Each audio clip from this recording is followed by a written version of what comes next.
ससुराल की रसोई में सिर्फ पनीर। हम जिम जा रहे हैं, तब तक तुम हमारे लिए पनीर बना कर रखना और आज उसके साथ सादे पराठे बना देना, तो खाने का स्वाद अच्छा लगेगा। जी ठीक है, आप जाइए, मैं पनीर की सब्जी के साथ पराठे बनाकर तैयार रखूंगी। इतना कहकर रोहन, यश और रिया तीनों ही जिम में चले जाते हैं। वहीं दूसरी तरफ प्रीति रसोई में जाती है और वो फ्रिज से पनीर निकालने के बाद उसे अच्छे से वॉश कर लेती है। चलो जल्दी से पनीर की बस सादी सी सूखी सब्जी बनानी है। उसके बाद प्रीति प्याज, टमाटर और मिर्च काट लेती है। उन्हें काटने के बाद वो एक फ्राई पैन लेती है और चूल्हे पर रखकर उसमें तेल डालकर सबसे पहले प्याज को थोड़ा सा सुनहरा कर लेती है। उसके बाद उसमें टमाटर, मिर्च और मसाले डालकर मसाले को अच्छे से भून लेती है। मसाला तैयार होने के बाद वो उसमें पनीर के कटे हुए पीस डालने के बाद उसे ढककर मंद आंच पर पकने के लिए रख देती है। ये रेसिपी हम लोगों को बहुत ज्यादा पसंद है। एक तरफ प्रीति रसोई में खाना बना रही थी, वहीं दूसरी तरफ शांति बच्चों के पास जाती है और उन्हें सुबह सुबह उठाती है। अरे बच्चों, चलो जल्दी करो, उठ जाओ, तुम्हें स्कूल के लिए लेट हो रहा है। दादी माँ, अभी मुझे थोड़ी देर और सोने दीजिए ना, मुझे बहुत नींद आ रही है। नहीं बेटा, अगर तुमने अभी और देर की और तुम अभी नहीं उठे तो तुम स्कूल के लिए लेट हो जाओगी। उसके बाद शांति दोनों बच्चों को उठाकर बाथरूम में ले जाती है और वहां पर दोनों को नहलाने के बाद वह उन्हें स्कूल के कपड़े पहना रही थी कि तभी प्रीति कमरे में आती है। वाह मम्मी जी, आज तो दोनों बच्चे जल्दी उठकर तैयार हो गए। अरे बिल्कुल, अब इन्हें हर रोज सुबह जल्दी उठने की आदत हो गई है, क्योंकि अब रात को फोन देखकर नहीं सोते ना। सच में मम्मी जी, आप इन्हें अब कहानी सुनाने लगी हैं तो अब इनका ध्यान फोन में कम रहता है। बच्चे तैयार होने के बाद नीचे आ जाते हैं और फिर थोड़ी देर बाद रोहन, रिया और यश वो भी जिम से आ जाते हैं और अपने अपने कमरे में फ्रेश होने चले जाते हैं। फ्रेश होने के बाद हर कोई नाश्ता करने आ जाता है और डाइनिंग टेबल पर बैठ जाता है। प्रीति सभी को खाना परोस देती है। आज का पनीर तो बहुत ही स्वादिष्ट बना है। हाँ, मुझे भी ऐसा ही लग रहा है। लगता है भाभी को इस रेसिपी के साथ पनीर बनाना अच्छे से आ गया है। ये पनीर ज्यादा फायदेमंद है और हमें पनीर तो हर रोज ही खाना चाहिए, क्योंकि ये प्रोटीन का एक बहुत बड़ा सोर्स है।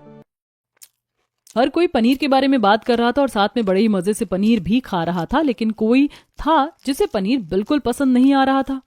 बेटा, अब तो पनीर खाकर मन थोड़ा भरने लगा है। रोज रोज पनीर अच्छा नहीं लगता। अब तुम सुबह पनीर के अलावा कुछ और बनवा लिया करो। पर पापा जी, आपको तो पता है कि रोहन, यश और रिया तीनों जिम जाते हैं और उन्हें हर रोज पनीर खाना चाहिए, क्योंकि पनीर जो है प्रोटीन का बहुत बड़ा सोर्स है। हाँ बेटा, हम जानते हैं कि इन तीनों को पनीर बहुत पसंद है और हर रोज खाना भी होता है, लेकिन अब तो हम पनीर खाकर पक गए। शुरू में तो हमें भी रोज पनीर थोड़ा अच्छा लगता था, लेकिन अब कभी कभी मन करता है कि हम घिया, तोरी और बाकी की सब्जी भी खाएं।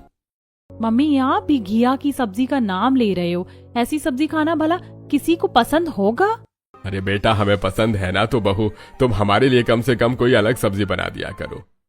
ये बात सुनकर तो प्रीति को सांप सूंघ जाता है और वो मुंह बनाकर कहती है, अरे पापा जी, कैसी बातें कर रहे हैं आप। अब सुबह सुबह इतना काम होता है, बच्चों को स्कूल के लिए भी भेजना होता है और सबके लिए नाश्ता भी बनाना होता है, फिर और भी काम हो जाते हैं, तो ऐसे में भला सबके लिए दो तरह की सब्जी कैसे बना सकती हूँ। रात को तो वैसे भी अलग सब्जी बनती है और हर रोज सुबह पनीर थोड़ी बनता है। इस तरह प्रीति उन्हें दूसरी सब्जी बनाने के लिए साफ मना कर देती है, जिसे सुनकर शांति और रमेश को बहुत बुरा लगता है। तो दोनों आगे कुछ नहीं बोलते और चुपचाप पनीर खा लेते हैं। नाश्ता करने के बाद सभी अपने अपने काम पर चले जाते हैं और वहीं दूसरी तरफ प्रीति भी अपनी सहेलियों के साथ शॉपिंग पर जाती है। अरे देख तो, ये डिजाइनर ड्रेस कितनी अच्छी लग रही है, तुम पर बहुत अच्छी लगेगी, ट्राई करो। उसके बाद प्रीति ट्रायल रूम में वो ड्रेस ट्राई करने जाती है, लेकिन पीछे से उससे ड्रेस की चेन बंद नहीं हो रही थी। तब वह सीमा को अंदर बुलाती है। क्या हुआ? अरे देखो ना, मुझे ड्रेस बहुत अच्छी लग रही है, लेकिन इसकी चेन बंद नहीं हो रही है, क्या तुम एक बार ट्राई कर सकती हो? सीमा चेन बंद करने की कोशिश करती है, लेकिन वो बंद नहीं हो रही थी। मुझे लगता है कि हमें इसे और ट्राई नहीं करना चाहिए, कहीं ऐसा ना हो कि ये ड्रेस खराब हो जाए या फट जाए, तो इसका बेफालतू का बिल हमें भरना पड़ेगा। ये ड्रेस तुम्हें नहीं आएगी। ये बात सुनने के बाद प्रीति उदास हो जाती है और कहती है, मुझे ये ड्रेस बहुत अच्छी लगी थी, लेकिन मेरा वेट बढ़ गया। ऐसा कैसे हो सकता है भला? पहले तो मुझ पर हर ड्रेस फिट हो जाती थी। अरे तो कोई बात नहीं, बढ़ती उम्र के साथ तो ऐसा होता ही है। अब तुम्हारी 2 बच्चे भी हैं, तो ऐसे में इतना वेट बढ़ना लाजमी है। और अगर तुम्हें इतनी ही परेशानी है तो तुम्हारा पति, देवर और ननद तीनों जब जिम जाते हैं तो तुम भी उनके साथ जिम जा सकती हो। उसके बाद दोनों अपने हिसाब से शॉपिंग करने के बाद अपने अपने घर वापस चली जाती हैं। अब शाम को भी सब घर वापस आ जाते हैं और उसके बाद प्रीति रसोई में शाम का खाना बना रही थी। आज खाने में सबके लिए दाल, चावल और थोड़े से राजमा भी बना देती हूँ। शॉपिंग करके बहुत थक गई हूँ। अब प्रीति थोड़े से चावल लेती है और उन्हें अच्छे से धो लेती है। चावल को अच्छे से धोने के बाद वो एक पतीले में चावल और पानी डालकर उसे पकाने के लिए चूल्हे पर रख देती है। वहीं दूसरी तरफ वो एक कुकर में राजमा को अच्छे से उबाल लेती है और दाल भी भिगो कर रख देती है। उसके बाद वह प्याज, मिर्च, टमाटर सब कुछ अच्छे से काट रही थी। छौंक तैयार करके राजमा और दाल में भी तड़का लगाकर सबको खाना परोस देती है। चलो अच्छा है भाभी, आज आपने राजमा बना लिया। मेरा राजमा खाने का बड़ा मन कर रहा था। दाल चावल और राजमा चावल तो खाने में बहुत अच्छे लगते हैं। लेकिन बेटा तुझे तो पता है कि मुझे अभी चावल नहीं खाना होता। मम्मी जी, मैं हमेशा आपके लिए रोटी बनाती हूँ, लेकिन आज मैं शॉपिंग करने गई थी तो बहुत ज्यादा थक गई हूँ। एक दिन अगर आप एडजस्ट कर लेंगी तो कुछ हो नहीं जाएगा। हाँ बेटा, लेकिन तभी रोहन शांति की बात को बीच में काटते हुए कहता है, अरे मम्मी, इसमें भी क्या अगर मगर और लेकिन वेकिन करना है। राजमा चावल अच्छा है, खा लीजिए ना, कभी कभी तो एडजस्ट करना पड़ता है। इस तरह रोहन शांति की बात पर ज्यादा ध्यान नहीं देता और रमेश और शांति दोनों उदास होकर खाना खा लेते हैं। खाना खाने के बाद सब अपने अपने कमरे में चले जाते हैं। तब शांति और रमेश आपस में बात कर रहे थे। बच्चे तो हमेशा सिर्फ अपने बारे में सोचते हैं, हमारे बारे में तो इन्होंने सोचना ही बंद कर दिया है। सच में अब तो मुझे भी ऐसा लगता है कि यहाँ पर आने के बाद सब कुछ बदल गया है। पहले ऐसा कुछ भी नहीं था। परेशानी यही है कि अब बच्चों के साथ और समय के साथ तो एडजस्ट करना ही पड़ता है। कोई बात नहीं, एडजस्ट कर लेते हैं। वहीं दूसरी तरफ प्रीति रोहन से कहती है, देखो ना, मेरा वेट भी बढ़ता जा रहा है, मुझे भी जिम ज्वाइन करना है। हाँ तो तुम कर लो जिम ज्वाइन, तुम्हें किसी ने मना थोड़ी किया है। हाँ ठीक है, तो कल से मैं भी आप लोगों के साथ जिम जाऊंगी और अपनी हेल्थ के बारे में सोचूंगी। मुझे मोटा नहीं होना है। इस तरह प्रीति अगले दिन सुबह जिम जाने के लिए तैयार हो जाती है, जिसे देखकर शांति कहती है, अरे बेटा, तुम सुबह सुबह इतनी तैयार होकर कहाँ जा रही हो? मम्मी जी, मैं भी इन लोगों के साथ जिम जा रही हूँ। मैंने भी आज से जिम ज्वाइन करने का फैसला कर लिया है। लेकिन बेटा, अगर तुम इस समय सुबह जिम जाओगी तो सुबह का नाश्ता और बच्चों को तैयार करने का काम कौन करेगा? तुम शाम का समय ले लेती, शाम को जिम ज्वाइन कर सकती हो। अरे मम्मी जी, बच्चों को तो वैसे भी हर रोज आप ही तैयार करती हो और नाश्ता बनाने के टाइम तक तो हम वापस आ जाएंगे। तब हमें करना ही क्या है, बस थोड़ा सा पनीर की सब्जी बनानी है और साथ में सबके लिए 2-2 रोटी बनानी है। तो आप इतनी चिंता मत कीजिए, मैं आकर सब कर लूंगी और इनके साथ सुबह जिम जाने में सही रहेगा। शाम को फिर अकेलापन होगा। इतना कहकर प्रीति वहां से चली जाती है और शांति भी बच्चों को तैयार करने के लिए चली जाती है। जिम में सभी एक्सरसाइज कर रहे थे। अरे रोहन जी, यहाँ पर सब कुछ करना कितना मुश्किल है। तो तुम एक दिन में खली थोड़े ना बन जाओगी, अभी तुम्हें थोड़ा टाइम चाहिए, धीरे धीरे ही तो सब होगा। उसके बाद रोहन प्रीति की एक्सरसाइज करने में हेल्प करता है। तब प्रीति भी जिम के पहले दिन अपने फोन में वीडियो बना लेती है और स्टेटस पर लगाती है, #फर्स्ट डे ऑफ जिम हो गई वीडियो पोस्ट। जिम से सभी घर वापस आ जाते हैं और रोहन, यश और रिया तो अपने रूम में फ्रेश होने जाते हैं। लेकिन तब शांति प्रीति से कहती है, बेटा, तुम बच्चों के लिए जल्दी से नाश्ता तैयार कर दो। मम्मी जी, मैं बहुत थक गई हूँ, क्या मैं एक बार जल्दी से फ्रेश होकर आ जाऊँ? लेकिन बेटा, बच्चों को स्कूल के लिए लेट हो जाएगा। मम्मी जी, आज मेरा पहला दिन था और आज थोड़ी हैवी एक्सरसाइज करने की वजह से मुझे बॉडी में बहुत पेन हो रहा है। प्लीज आप आज नाश्ता बना दीजिए। ठीक है बेटा, कोई बात नहीं, आज का नाश्ता मैं बना देती हूँ। तुम जल्दी से फ्रेश होकर आ जाओ, फिर सबके लिए खाना लगा दूंगी। उसके बाद शांति रसोई में जाती है और सबके लिए पनीर की सूखी सब्जियों और उसके साथ गर्मा गर्म पराठे बनाकर सबको खाना परोस देती है। जबकि शांति के घुटनों में दर्द होता था और वो ज्यादा देर खड़ी नहीं रह सकती थी, लेकिन फिर भी वह प्रीति को कभी मदद करने के लिए मना नहीं करती थी। सब खाना खाने बैठ जाते हैं। आज का पनीर तो बहुत अच्छा बना है। आज शाम को मैं खाने में टोफू लेकर आऊंगा, तो तुम शाम को सोयाबीन और टोफू मिक्स करके बना देना। लेकिन बेटा, अभी सुबह भी हमने पनीर खाया है और रात को भी पनीर खाएंगे। लेकिन पापा, वो पनीर नहीं होता, उसे टोफू कहते हैं। अरे लेकिन बेटा, बात तो एक ही होती है ना। टोफू और पनीर दिखने में भी एक जैसा ही होता है, बस स्वाद में 19-20 का ही फर्क होता है। ज्यादा कुछ खास फर्क नहीं होता। हम हर रोज पनीर खाते हैं, हमें बाकी अच्छी हेल्दी हरी सब्जियां भी खानी चाहिए। ओ पापा, आपको तो पता ही है कि हम जिम जाते हैं और प्रोटीन के लिए soybean, sprouts, tofu, paneer, dry fruits, यही सब प्रोटीन के रिच सोर्स हैं। अब हम लोग नॉनवेज तो खाते नहीं हैं, तो हमें कहीं ना कहीं से तो पूर्ति करनी ही होगी प्रोटीन की। बिल्कुल सही कहा, वरना हम ठीक से जिम नहीं कर पाएंगे। इसलिए आप बार बार हमें पनीर खाने से मत रोकिए। इस तरह अगर रमेश और शांति कभी बच्चों को अपनी कोई बात कहते भी थे तो वो उनकी बात नहीं समझ पा रहे थे कि वो उन्हें उनकी पसंद का खाना खाने से नहीं रोक रहे, लेकिन बात इतनी थी कि बच्चे उनकी पसंद का ध्यान नहीं रख रहे। सभी नाश्ता करने के बाद अपने काम पर चले जाते हैं और यश और रोहन दोनों एक अच्छी MNC कंपनी में जॉब करते थे, जहां पर उन्हें लंच लाने की जरूरत नहीं पड़ती थी। तो आज सभी के लिए लंच में छोले भटूरे और मिठाई थी, जिसे रोहन खाने से मना कर देता है। अरे भाई आजकल तेरी बॉडी तो बहुत अच्छी बन रही है, तू तो एकदम जिम फ्रीक होता जा रहा है, इसलिए तूने आज ऑफिस में इतना अच्छा लंच भी नहीं किया और बाहर से इडली लाकर खा रहा है। हर कोई तुझे पागल बोलेगा भाई। अरे भाई, अपनी सेहत का ध्यान रखने के लिए अगर कुछ भी टैग मिले तो कोई परेशानी नहीं है। हाँ, लेकिन तू तो इन चीजों में कुछ ज्यादा ही अब इन्वॉल्व हो रहा है, बाकी चीजों पर ध्यान देता भी है या नहीं? ठीक है, हमें सेहत को लेकर ज्यादा सोचना चाहिए, लेकिन इतना भी नहीं है कि हम बाकी चीजों को भूल जाएं। एक तो हर रोज पनीर खाता है।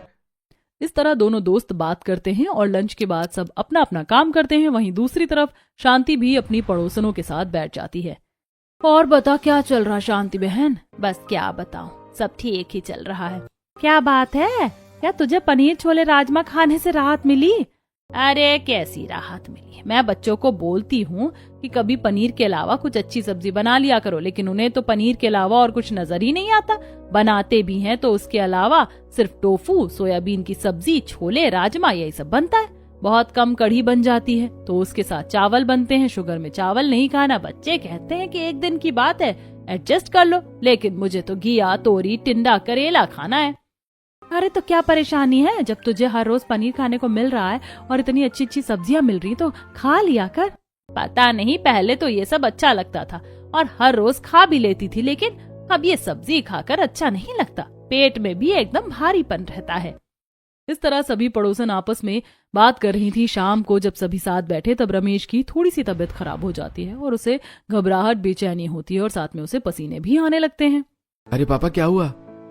पता नहीं बेटा, अजीब सी घबराहट और बेचैनी हो रही है। तभी यश जल्दी से डॉक्टर को कॉल करता है और वहां पर डॉक्टर आते हैं। उसके बाद डॉक्टर रमेश का बीपी चेक करते हैं तो देखते हैं कि रमेश का बीपी बहुत ज्यादा हाई हो रखा था। आपका बीपी हाई रहने लगा है। मैं आपके लिए कुछ दवाई लिख देता हूँ, आप टाइम पर अपनी दवाई लीजिए और अपनी डाइट को भी सुधारिए। जी ठीक है डॉक्टर साहब, मैं ध्यान रखूंगा। चेक करने के बाद डॉक्टर वहां से चले जाते हैं और उसके बाद आपको अपना ध्यान रखना होगा, मुझे शुगर हो गया है और अब आपको बीपी, पता नहीं कब तक ऐसे चलता रहेगा। अरे कोई बात नहीं भाग्यवान, तुम्हें इतनी चिंता करने की जरूरत नहीं है, मैं बिल्कुल ठीक हूँ। इस तरह दिन गुजर रहे थे, लेकिन दिन गुजरने के साथ घर में हरी सब्जियां और रमेश और शांति की पसंद की सब्जियां बन ही नहीं रही थी और वो दोनों भी बच्चों को ज्यादा फोर्स नहीं कर रहे थे। एक दिन उनके घर प्रीति की माँ आती हैं। अरे मम्मी प्रणाम। प्रणाम बेटा। सुनीता फल फ्रूट लाई थी, वो प्रीति को देती है और प्रीति फल फ्रूट लेकर रसोई में ले जाती है और उसके बाद वो पानी लेकर बाहर आती है। तभी शांति भी वहां आ जाती है। अरे आइए समधन जी, आज बड़े दिनों बाद आपका आना हुआ। बस क्या बताऊं बहन जी, आजकल थोड़ा समय ही नहीं मिलता। मैं आप सभी को कार्ड देने आई हूँ। प्रीति के पापा अगले महीने रिटायर हो जाएंगे तो हमने उनकी रिटायरमेंट की पार्टी रखी है। ठीक है जी, हम जरूर आएंगे, बाकी आप कम से कम आज तो यहाँ रुकिए। नहीं बहन जी, बस आज तो मैं घर वापस चली जाऊंगी। बिल्कुल नहीं समधन जी, मैं आपको वापस जाने ही नहीं दूंगी। आप इतने दिनों बाद यहाँ आई हैं तो एक दिन तो रुकना बनता है। तभी प्रीति वहाँ पानी लेकर आती है और शांति की बात में अग्री होते हुए कहती है, हाँ मम्मी जी बिल्कुल सही कह रही है, आपको आज यहाँ रुकना ही होगा। वैसे भी कितना समय हो गया आपसे मिले। दोनों के फोर्स करने के बाद सुनीता रुकने के लिए हाँ कर देती है। अच्छा ठीक है, मैं रुक जाती हूँ। इस तरह सुनीता वहां रुक जाती है और उसके बाद सभी शाम का चाय नाश्ता करते हैं। शाम को शांति सुनीता के साथ टहलने के लिए बाहर जाती है। देखिए तो बहन जी, यहाँ पर कितना कुछ डेवलप हो गया, वरना कुछ साल पहले तो यहाँ इतनी चीजें नहीं थी।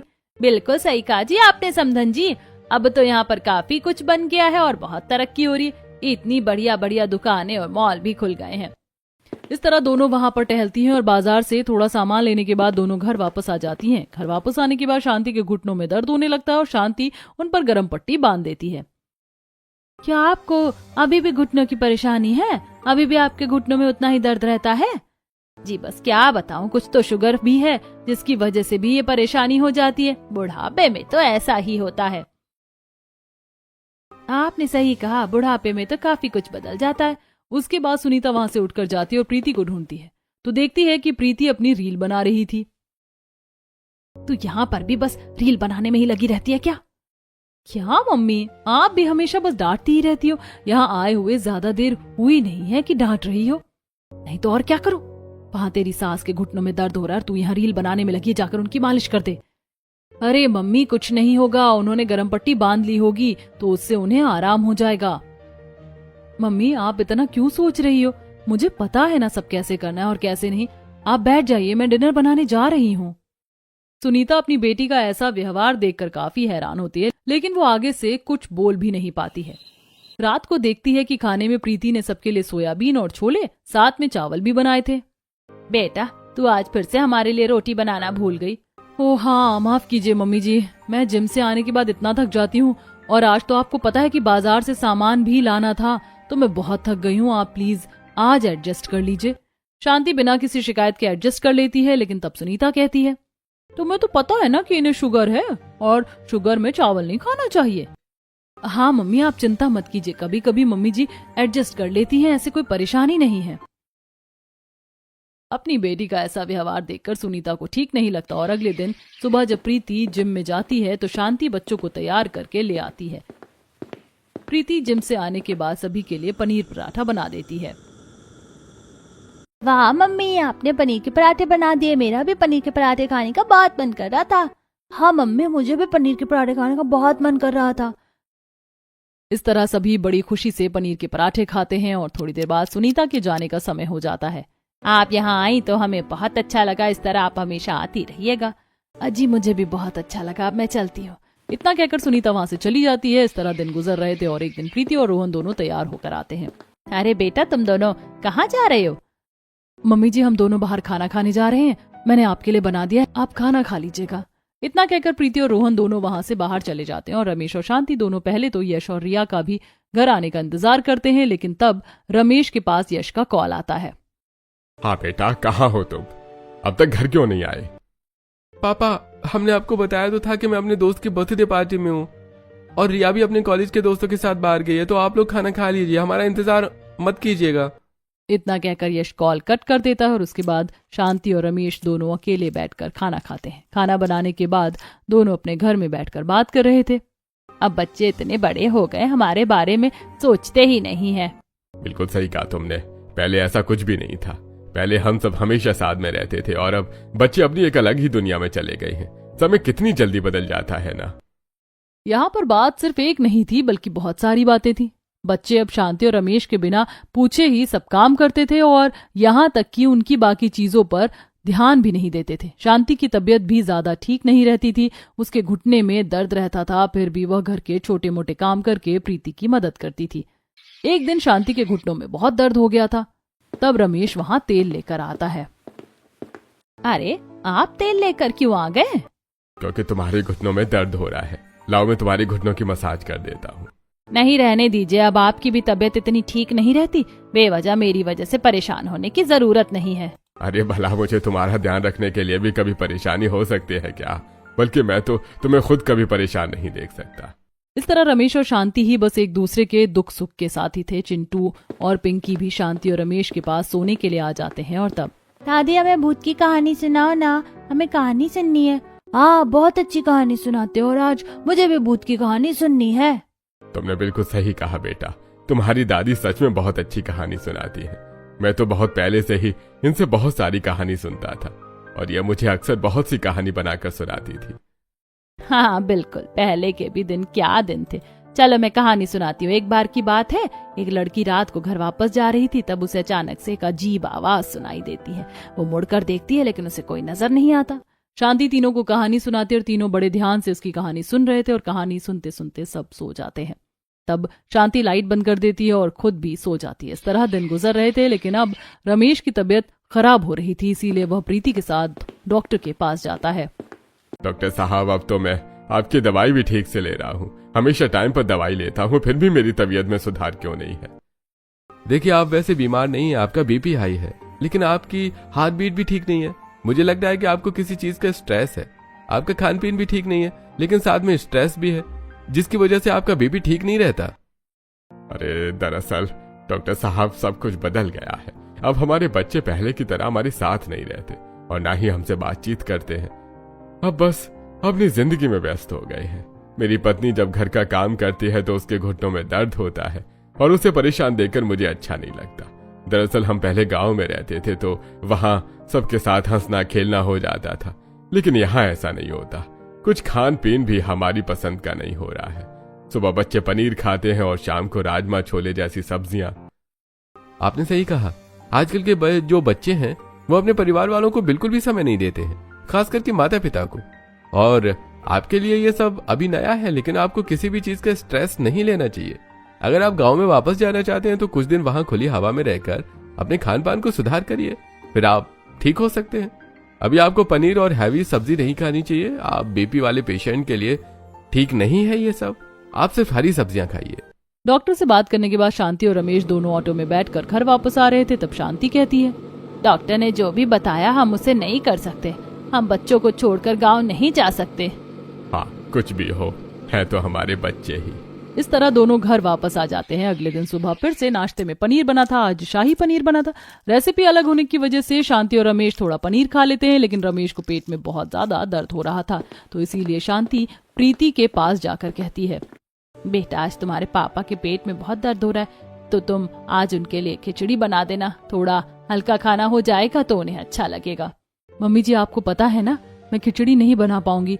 मैंने तो सबके लिए खाने में पनीर बना दिया। आप खिचड़ी खुद बना लेना, मुझे किसी काम से बाहर जाना है। इतना कहकर प्रीति वहाँ से चली जाती है और शांति खिचड़ी बनाने लगती है। तभी पीछे रमेश आता है। इन लोगों को तो सच में हमारी कोई परवाह नहीं है, हर चीज के लिए हमें मना कर देते हैं। अरे हम क्या इतने बुरे हो गए हैं, इन लोगों को हमारे होने ना होने से फर्क भी नहीं पड़ता है। बस बहुत हो गया, तुम मेरे साथ चलो। रमेश सारा सामान पैक करता है और उसके बाद वो बैग लेकर नीचे आ जाता है, जहाँ पर पहले से सब बैठे हुए थे। हम कुछ दिनों के लिए गांव रहने जा रहे हैं, हमारा अभी यहाँ मन नहीं लग रहा है। लेकिन पापा, हम अभी कुछ समय पहले ही तो आपको गांव से लेकर आए हैं और आप यहाँ पर अकेले रहते थे। हमारे बिना आपका वहां मन नहीं लगता था, तो अभी आप गांव जाकर क्या करेंगे? हाँ बिल्कुल, हम सब यहाँ रहते हैं तो आप भी यहीं रुक जाइए। नहीं नहीं, अब हमारा यहाँ मन नहीं लग रहा है, हम कुछ दिन गांव में ही रुकना चाहते हैं। इतना कहकर रमेश और शांति वहां से चले जाते हैं। रमेश को बहुत बुरा इसलिए लग रहा था कि शांति हर किसी को समझती थी और हर किसी का काम करती थी, लेकिन कोई भी ना तो उनका ध्यान रखता था, ना उनसे 2 पल समय निकालकर बात करता था। यहाँ तक कि उनके हर छोटे छोटे काम को भी करने के लिए मना कर दिया जाता था। गांव जाने के बाद दोनों अपना घर खोलते हैं। देखिए तो कितने समय बाद हम यहाँ आए हैं, थोड़ी सी साफ सफाई करनी होगी। नहीं, तुम्हें कोई साफ सफाई नहीं करनी है, तुम्हारी घुटनों में दर्द होता है, हम किसी को पैसे देकर साफ सफाई करवा लेंगे। हमारे होते हुए आप ऐसा क्यों करेंगे काका? तभी रमेश पीछे मुड़कर देखता है कि उनके पड़ोस में रहने वाली नेहा वहां आई है। अरे बेटा, तुम कैसी हो? मैं बिल्कुल ठीक हूँ। काका काकी आप दोनों बताइए, आप दोनों कैसे हैं? कितने समय बाद आप यहाँ आए? हम भी बिल्कुल ठीक हैं। मम्मी जी तो आपको हमेशा याद करती थी। चलिए आप दोनों घर जाइए, वहाँ थोड़ी देर मम्मी जी के साथ बैठकर बात कीजिए और नाश्ता कीजिए। तब तक मैं यहाँ की थोड़ी साफ सफाई कर देती हूँ। नहीं बेटा, तुम्हें परेशान होने की जरूरत नहीं है। इसमें परेशानी वाली कौन सी बात है? अगर मैं आपकी थोड़ी मदद कर दूंगी तो क्या हो जाएगा? जब आप दोनों यहाँ रहते थे तो आप हमारी कितनी मदद करते थे, याद नहीं है आपको? इस तरह नेहा दोनों को वहां से भेज देती है और उनके घर की साफ सफाई करती है। सब कुछ अच्छे से साफ करने के बाद वो सारा सामान भी सेट कर देती है और उस दिन तो नेहा ही उन दोनों के लिए खाना बनाकर देकर जाती है। शांति और रमेश दोनों साथ बैठकर खाना खा रहे थे। देखा तुमने, वहाँ अपने बच्चे ही तुमसे कितना काम करवा रहे थे, और जबकि यहाँ बिटिया ने हमें काम तक नहीं करने दिया। इतनी समझ तो सब में होती है, वहाँ काम करने से अच्छा है यहाँ काम कर लेंगे तो अपनी पसंद का तो कुछ खा पी सकते हैं। वहाँ बस रोज पनीर और छोले राजमा यही खाते रहो, ऊपर से किसी के पास हमारे लिए समय नहीं है। वहाँ सबके बीच अकेले रहने से अच्छा है यहाँ अकेले रह लो। दोनों खाना खाते हैं और सो जाते हैं। वहीं दूसरी तरफ प्रीति अपने बच्चों को लेकर अपने मायके जाती है। अच्छा हुआ तुम कुछ दिन पहले आ गई। हाँ मम्मी, आप पता नहीं मेरे इतना पीछे क्यों पड़ी थी कि मुझे कुछ दिन पहले ही आना चाहिए। अरे तुम्हारा घर है, तुम यहाँ कुछ दिन पहले नहीं आओगी तो और कौन आएगा? सुनीता और प्रीति बैठे हुए थे। तब सुनीता अपनी बहू को आवाज लगाती है, पायल बेटा जरा इधर आना तो। अंदर से पायल आती है। जी कहिए मम्मी जी। बेटा हम दोनों के लिए चाय नाश्ता बना दो। मम्मी जी अभी मुझे बिल्कुल भी टाइम नहीं है, आप प्लीज खुद बना लीजिए, मुझे अभी अपना ऑफिस का काम करना है। इतना कहकर पायल वहां से चली जाती है, जिसे देखकर प्रीति काफी हैरान थी। क्या बात है मम्मी, भाभी के तो तेवर बदल गए, मुझसे ठीक से बात भी नहीं की और चाय नाश्ता बनाने के लिए भी मना कर दिया। बिल्कुल बस ऐसा ही है। उसके बाद सुनीता ही प्रीति के लिए चाय नाश्ता बनाती है और रात को डिनर करते समय सब्जी में सोयाबीन चाप बनी हुई थी। अरे बेटा तुमने आज फिर रोज की तरह दाल चावल आलू की भुजिया बना दी, तुम कम से कम आज तो खाने में कुछ और बना देती। आपको तो पता है ना मम्मी जी कि मैं काम करती हूँ, तो अब हर रोज दाल चावल ही खाना ज्यादा सही होगा। दाल भी तो कितनी अच्छी है, हमें हर रोज खानी चाहिए। लेकिन बेटी रोटी बना देती। मम्मी, एक तो पायल ने आपके लिए खाना बनाया है, ऊपर से आप इसमें भी नखरे कर रही हो। अब आप खा लो खाना तो जो बना हुआ है। ये सब देखकर प्रीति को गुस्सा आता है। वो गुस्से में कहती है, आपको अच्छे से पता है कि मम्मी को दाल चावल बिल्कुल भी पसंद नहीं है, तो आप उनके लिए खाने में कुछ और भी तो बना सकती थी।